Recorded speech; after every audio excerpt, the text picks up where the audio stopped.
And so it's like it takes something negative for you to automatically want to change and or improve on your current circumstance. And that goes across the board in regards to various scenarios, circumstances, issues. It doesn't really matter. You can take any subject matter and really look in the mirror and say, you know what? I really don't change, or I don't focus on improvement until something bad happens. The same thing. What's happening, y'all? This is Mike D with Black Fathers Now, where we're bringing the village to the brothers. Every couple of weeks, you can look forward to a quick inspirational message or a thought-provoking guest with knowledge and wisdom, all geared towards helping you be the best father that you can be. We're bringing the village to you. Now it's your turn to do something with what you learned. All right, y'all. Let's go.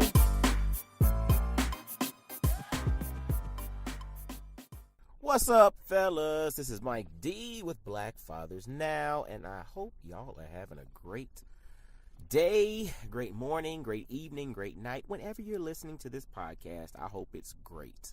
And if it's not currently great, take a moment, relax, and go make it great. All right?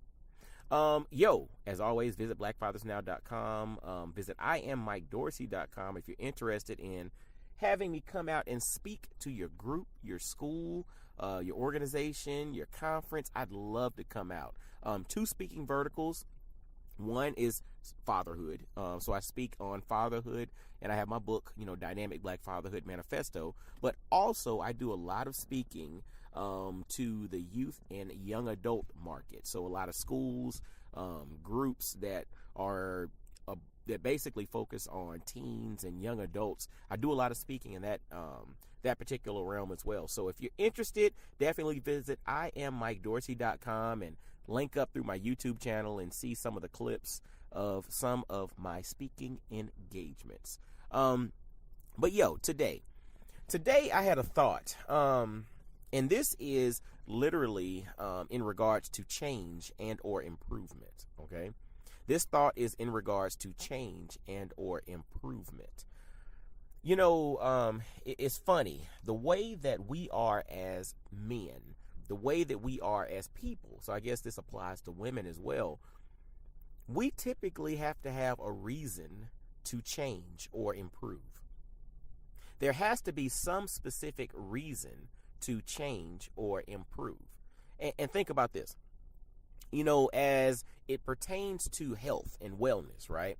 Most folks, I'll go ahead and say most folks don't change up their lifestyle or change up their exercise regimen or change up how they're eating until something, in a lot of instances, drastic happens, right? So you go to the doctor and they tell you you're pre-diabetic, or they tell you your blood pressure's high and you're about to have to go on medication, or all of a sudden your pants that you love to wear don't fit no more, or maybe, wifey makes a comment about some things jiggling and shaking that shouldn't be jiggling and shaking, or didn't used to jiggle and shake, right?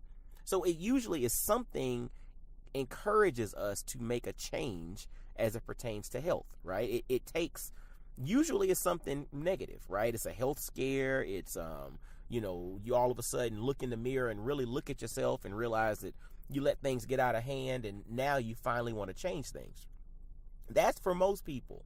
I mean, that's just in, and that goes across the board. So think about your money. A lot of times people don't really take a hard look at their finances until, stuff hits the fan, right?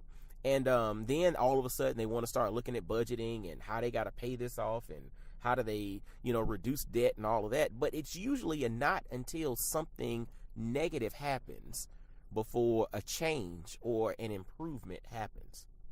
That's real. So we talk finance, we talk health, even in your relationships. A lot of times we don't improve or work on our relationships, our romantic relationships, even our relationships with our kids, right? We don't work on those until something negative happens, right? Somebody is going through a tough time, so now we got to go get counseling. Or, there's an issue or some communication breakdown. So now we have to start addressing, some of these underlying problems or underlying issues that have been there. But if things don't necessarily bubble to the surface, we really don't have an incentive to change. We don't have an incentive to change.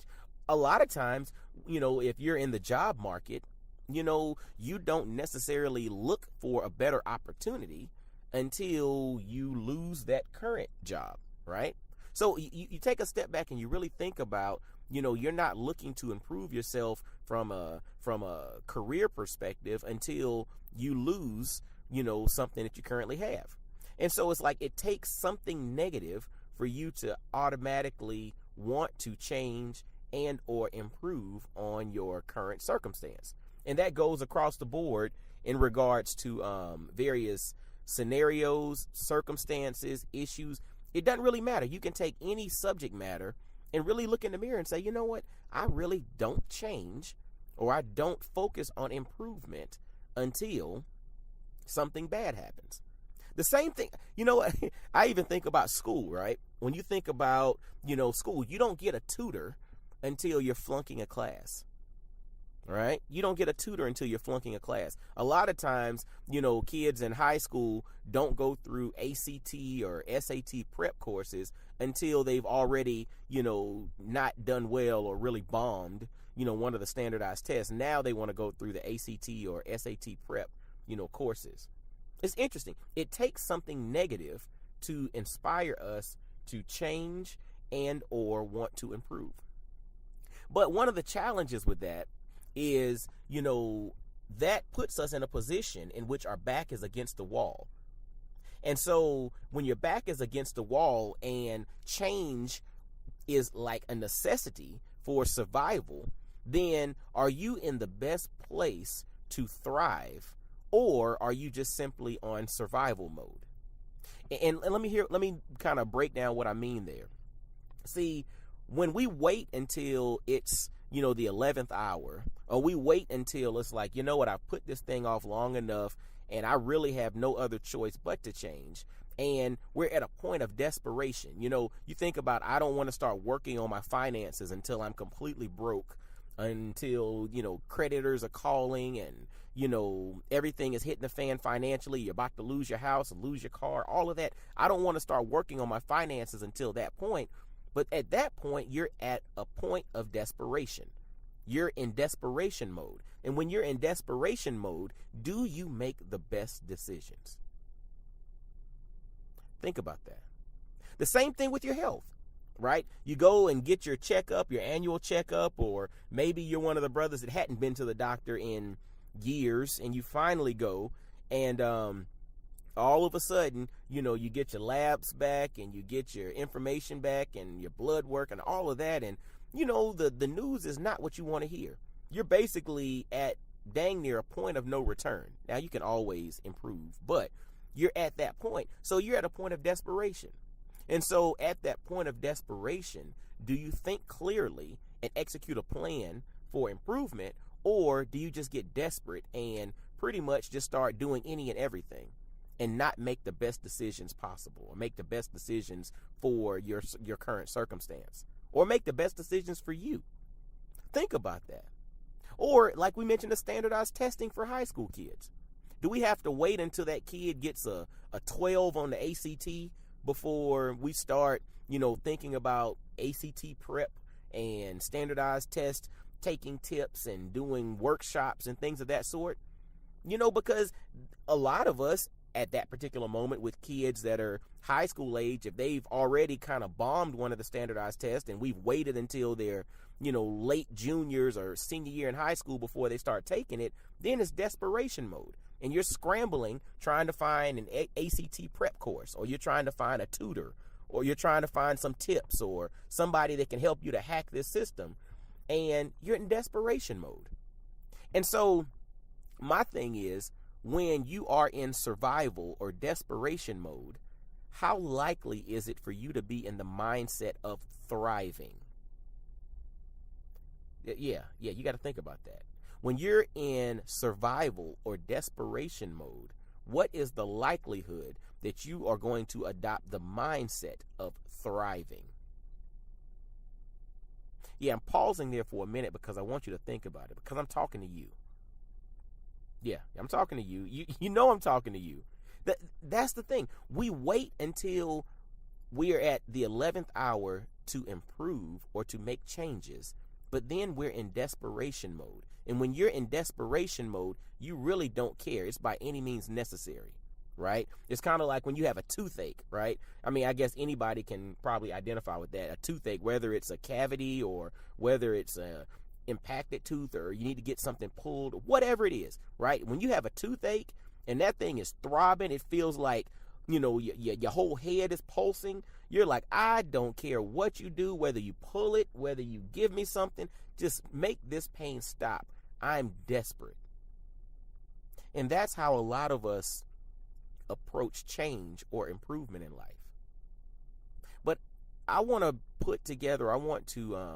present to you another thought process.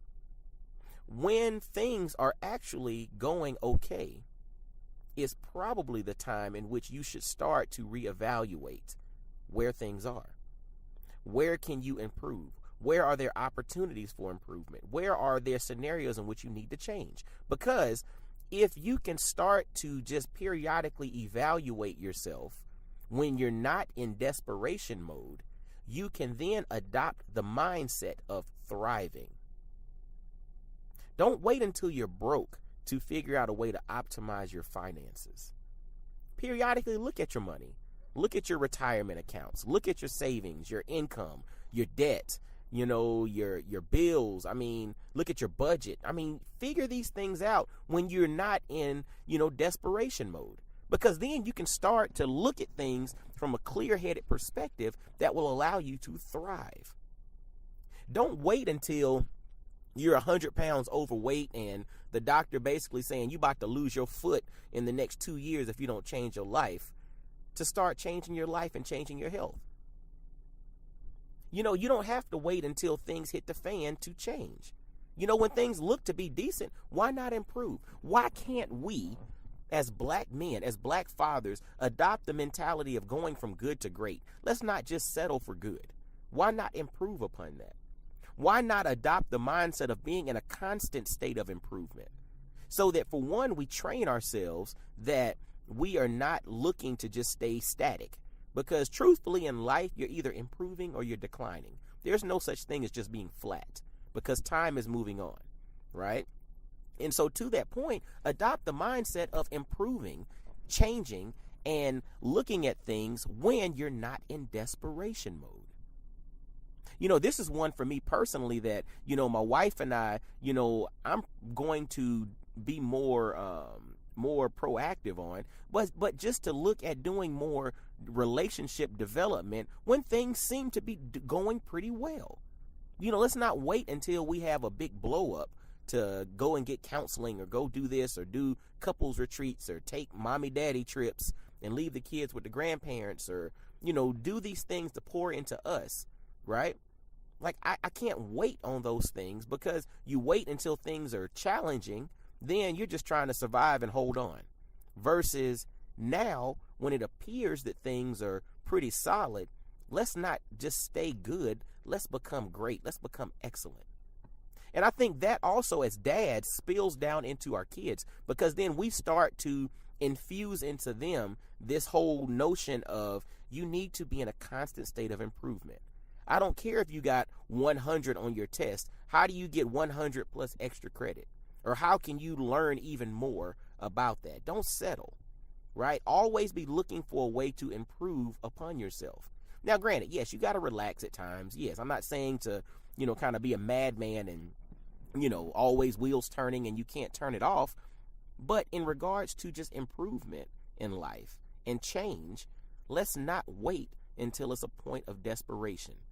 If you have this inkling in your spirit that you want to try a different career, don't wait until you lose your job to start looking.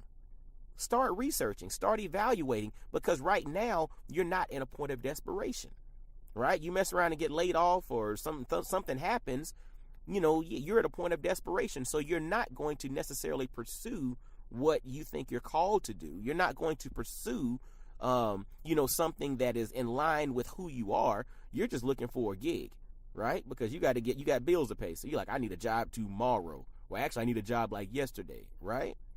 So don't wait. Don't wait to improve, and don't wait to change. Don't follow the same mantra or mindset that most of us follow. And I'm guilty as well of not changing until stuff hits the fan. Remember, the only constant in life is change. So why not have a little bit of control in that and embrace the change? Don't get so caught up in wanting things just to stay the way they are, because in reality, nothing stays the same. Nothing stays the same. Everything changes. But you have the ability to improve. But you can have the mindset of thriving in your improvement and not just simply surviving or hanging on or, avoiding disaster, if you adopt the mindset of change and improvement in times not of desperation, or not in times of desperation. So I don't know. I think some brother out there needed to hear that, because this is something I think as black men that we really need to focus on, because I see so many of us just settling for being okay, settling because of historically how the oppression has, impacted us as a people, or settling based on our circumstance, or settling based on what the world tells us we can and can't do. And brothers, I think we're selling ourselves short. So when things are not necessarily horrible for you right now, when they seem to be stable, that's the time for you to take a step back and figure out, what can I change and what can I improve? Because your families are depending on you, your spouse is depending on you, your kids are depending on you, the world is depending on you. They need us to be all that we can be. So let's go and thrive, fellas. All right? Well, hey, as always, y'all visit blackfathersnow.com. Subscribe via Stitcher, Google Play, Apple Podcasts, iHeartRadio. Anywhere you listen to podcasts, subscribe, leave comments, and please, please, please share this out with other brothers, man. We're trying to, kick it up a notch and, make excellence in black fatherhood the new standard, right? I mean, we're not just existing here. We're wanting to be excellent. And Tupac said it best, ain't no fun if the homies can't have none. So I don't want to just be the only excellent brother out there that's a father. I want all of us to be excellent, right? For us to create community that we can build off of, that we can, reach out to each other with issues, and, reach out to each other with tips to be the best that we can be, man. Come on, let's do this thing, man. So visit blackfathersnow.com, subscribe. Again, visit IamMikeDorsey.com if you're interested in having me come out and speak to your group, your school, your church, your event, your organization. I'd love to come out and chop it up.